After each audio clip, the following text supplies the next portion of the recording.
Dark Peace by Dana Lee. Chapter 26. A soldier was at the front door conversing with Miss McBrien, who seemed awfully pleased. Lee was worried about Michael, sick in bed, complaining about his chest. Good news, and finally, is the war over? No, but the Army has set up a temporary hospital for the men just across the tracks on the outskirts of town. They will receive real care there, care we can't provide. They are coming for them today. Lee went up to her room.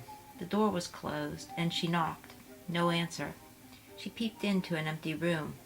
His boots and clothes were gone, as well as his saber from beneath the bed. He had told her last night that he felt a tingle in his hand and could almost move his arm. He had attributed that to her. So he had made his escape. She sat down on her bed and cried. Things were bad enough without this. Hogs were running loose through the streets due to broken fences. Children were being blown to bits from unexploded shells. She lay down in the sheets and breathed in the pillow where he had laid. Please, God, bring him back, no matter what the cost. She cried herself into a miserable sleep. When she awoke, she thought that the battle had resumed where it left off. Something was smacking off her window pane. She went to the window, and there he was. I can't throw left-handed. She ran down the steps and out around the back of the house. She was still crying and fell into him. He pat her head. What's the matter? I thought you had gone. I had to get this.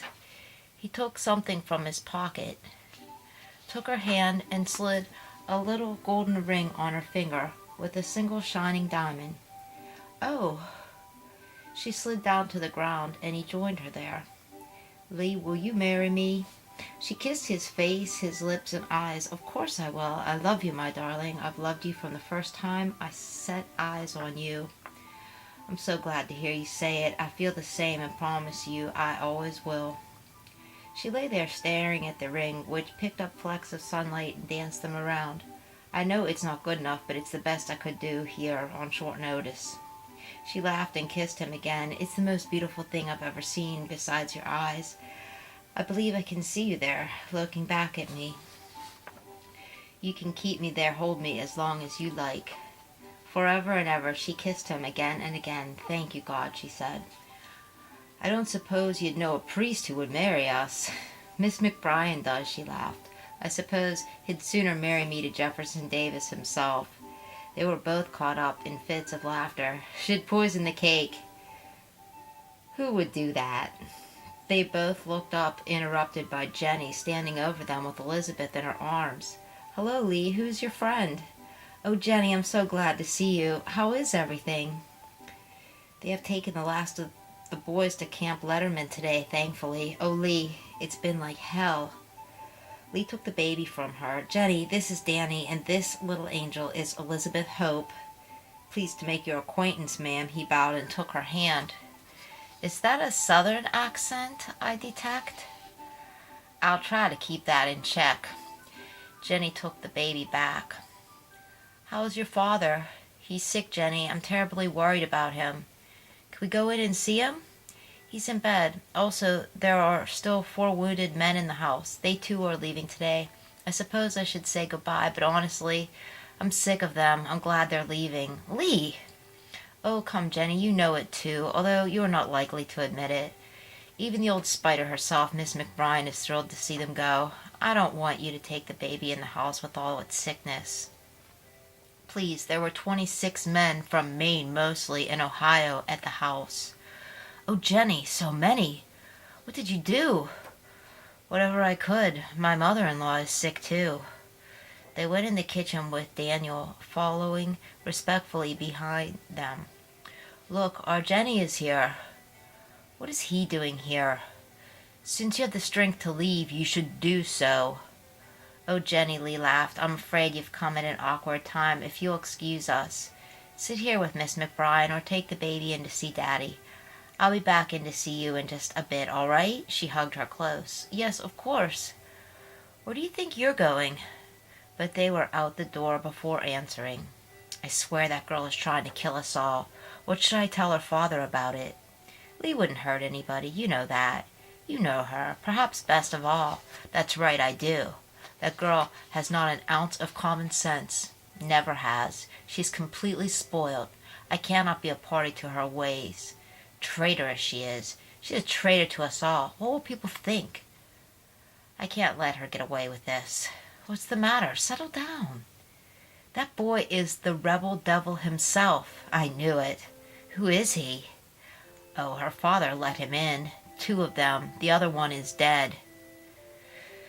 There were no rebels at the house or dear Mr. Derhofer's, thank God.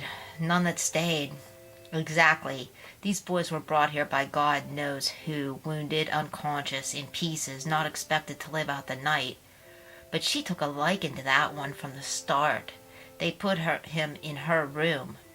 He was there like a bear, waiting, when she got back after leaving you. Oh my, poor Lee, my. What I was saying is that we were lucky enough not to be overrun with rebels, as we were already filled with Federals. Lots of places and barns were completely overtaken with rebels crawling with them. Lee's not a traitor any more than anybody else is. Do you think he'll hurt her?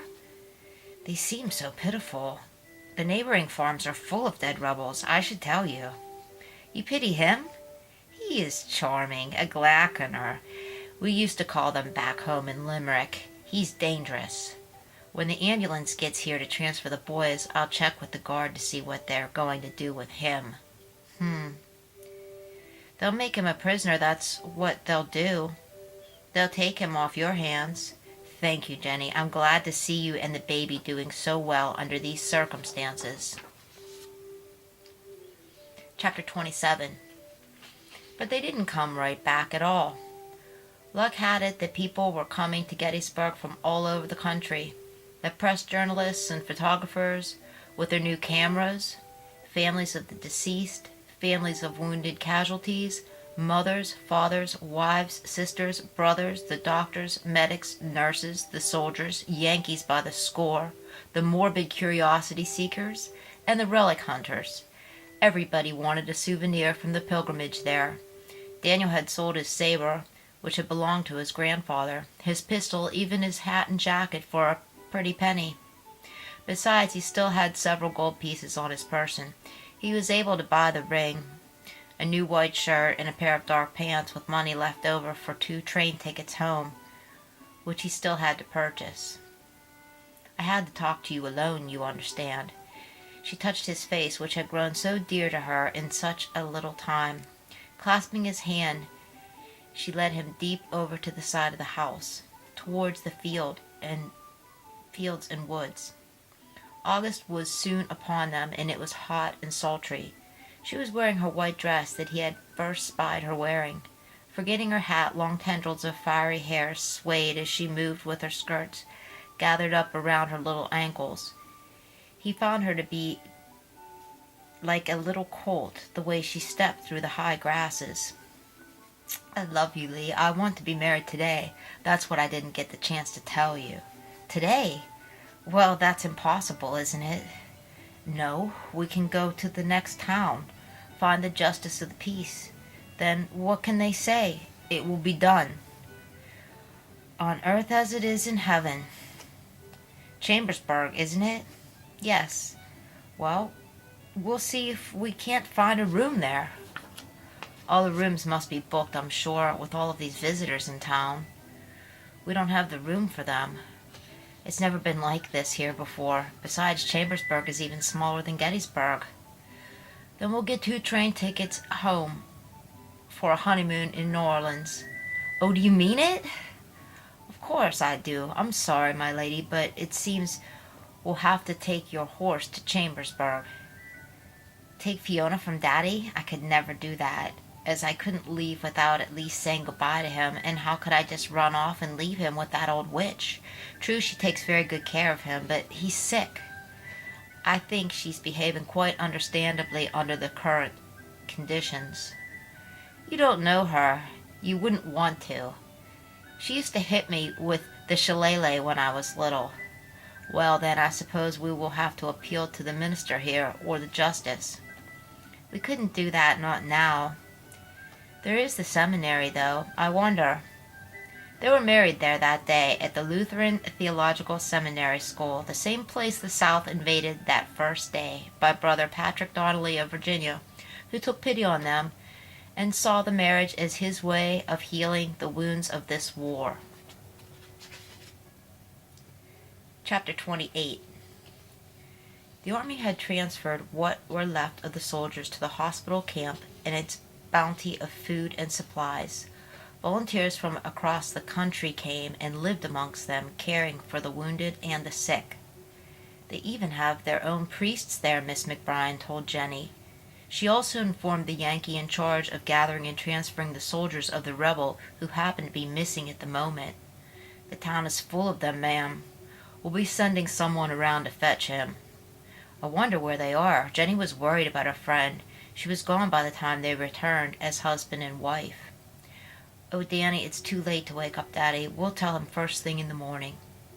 You're liable to give him a heart attack. He looked so handsome with his newly trimmed hair and crisp white shirt, as hot as it was. She thought he looked cool. His arm was in a sling. You're right. I'll tell him. I have a way with him. I'm sure you have a way with most everybody. He grabbed her and kissed her mouth. I can prefer my husbandly duties one-handed, you know. I bet. They went to her room silently. The key was back in the lock. She thinks you're gone. She locked the door behind them. Do you mind if we finish the cordial in celebration? No, ma'am. That's Mrs. O'Neill to you, sir. You're not afraid, are you? No. She didn't know it hurt like that. Nobody ever told her. He promised it would get better, and she believed him. I will call you Cherry Ripe, he whispered in her ear. The room was hot. She snuggled against him in the little bed and wondered how she had ever slept without him. She had never known such deep peace. They were not awakened the next morning to the song of the lark, but to an angry banging of a little fist at the door. Open this door at once. Maybe if we ignore her, she'll just go away, Lee yawned. She sounds awful mad. What do you want? I'm sleeping. Where is that rebel? He hid his head beneath the sheet. How should I know? Well, if you do see him, you had better tell him to run. The Federals are coming for him. Oh, what will they do? Make me a prisoner, I reckon. Oh, God, they don't have any food in the prisons. They are cold and all the boys are sick. I know my neighbor is in one. I'll be all right now that I know that I've got you. This is serious. Shh. Lock the door behind me. I've got to talk to Daddy and shut her up. She padded out of her room and down the narrow hallway to her father's room in her white nightgown, her hair in a single plait mussed around her face. Knocking softly, she went in and sat at his bedside and shook his hand. She hated to wake him. He looked so tired. The battle seemed to have aged him 10 years. Daddy, wake up. Lee, I almost thought I'd died and you were your mother there for a minute. Thank you for that. He smiled and his eyes crinkled up at the corners. What's the matter? Daddy, prepare yourself. Something wonderful has happened to me for the first time in my life, but I'm afraid you'll be a bit upset about it at first. Just lie there and relax while I tell you about it. I know you haven't been feeling very well, and I'd never want to upset you, but you see... Spit it out, lass. I am married. She showed him the ring. Married? Yes, Daddy, and we love each other deeply. I am so happy. Married to who? Willie, get out. Daddy, you know I'd never marry Willie. To who then? And why don't you want to tell me? It's Lieutenant O'Neill, Daddy. The rebel.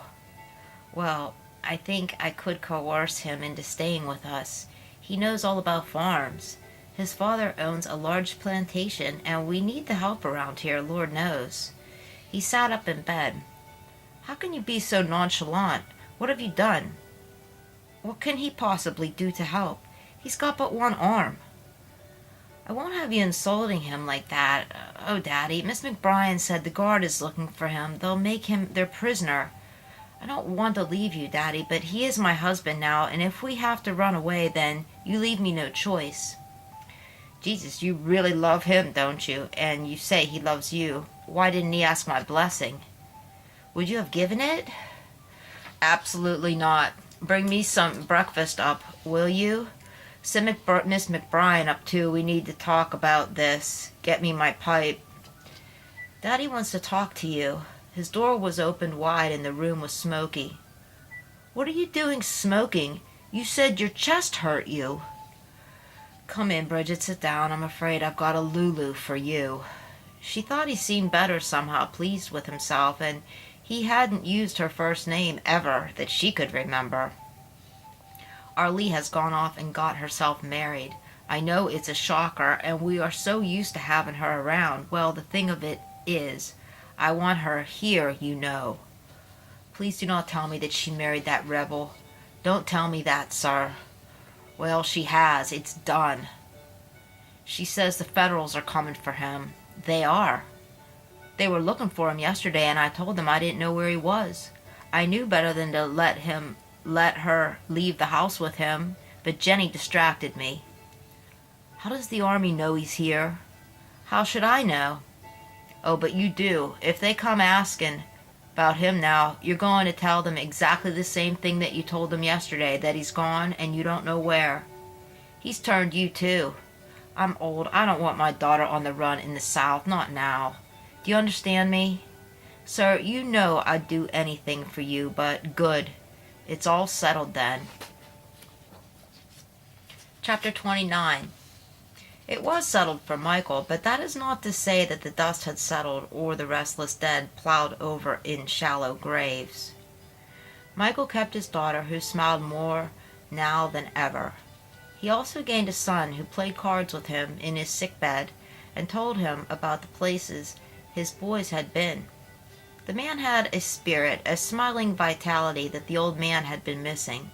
Something elusive and impossible, something only captured and held in his memories of Ireland. The hot summer finally slipped into fall, and the leaves turned their colors, as did the sunset, to red and gold. Much to Miss McBride's dismay, the sun did not cease to shine. She hated him with a hot little coal that seemed to burn in her stomach. Sometimes her hatred seemed to smolder, and then it would fly out of her mouth as if escaped from the trap. She didn't eat much, just cool milk, bread, and butter. Her hatred would allow her nothing else. His arm had continued to heal. Although thin and weak, he could now move it again. His fingers did not always work properly. He could not yet hold a pen or a fork, but they tingled and touched the warm, honey skin of his new bride. She wrote letters home for him, which he dictated, but worried that he never heard back. When was the last time you heard from your mother? Not since May. He worried too. If I don't hear from her by the holidays, I'll have to check it out. But you don't know my mother, darling. She makes your Yankee housekeeper look like a saint. Isn't that right, ma'am? Miss McBride sneered and thought, that's what the girl needs. That will fix her. She turned and left the room in a huff. She's smoking mad at me. Your mother? Well, I suppose she is, too. For staying here with me. You have to understand, she's got a different way about her. She doesn't like Yankees. That's not so different. Mrs. Olson was home, and Lee rushed over to welcome her back, fill her in on all she'd missed, and thank her for the use of her bed. Mary answered the door as usual. What are you doing here? I came to see Mrs. Olson. Go away. She doesn't want to see you. She shut the door in her face. Wait. She rang the bell again. It was starting to rain.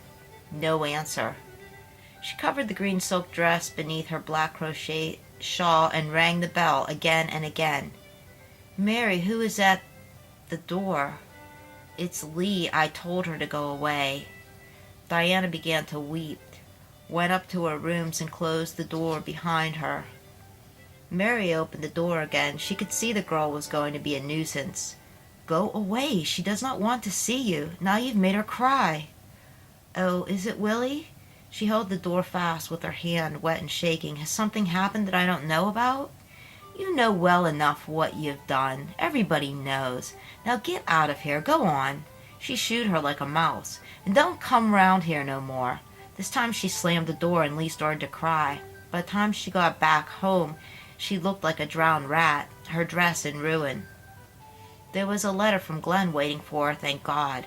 He was well and still in Virginia. Lee wrote him right back. Dear Brother, October 9th, 1863. My dear brother, we are all thrilled as always to hear from you. You used to write more often. I wish you would, as we all love and miss you. We have so much to talk about when you come home, things you may have heard about, things you haven't. Daddy is not well. He has taken to his bed these days. He sends you his love. Luckily, I have been married. Although it was sudden, Danny is much help to Daddy, and that is what we all need right now. Oh, Glenn, I do hope you love him as much as we do. I'm afraid to tell you that he is from New Orleans. It was love at first sight. He is such a fine man. I know, given the chance, you will see in him what I do. Love always, your devoted sister, Lee. Glenn was now stationed at a camp in Virginia. He kept all of his sister's letters in a bundle tied with a ribbon in his haversack next to his Bible. He would read them over and over again. He didn't have a lover to comfort him with scented letters, as some of the others did. Again he read the letter, to be sure that he was not mistaken. Then he crumpled it up in his fist and threw it in the fire. He took up his pen. October 31st, 1863.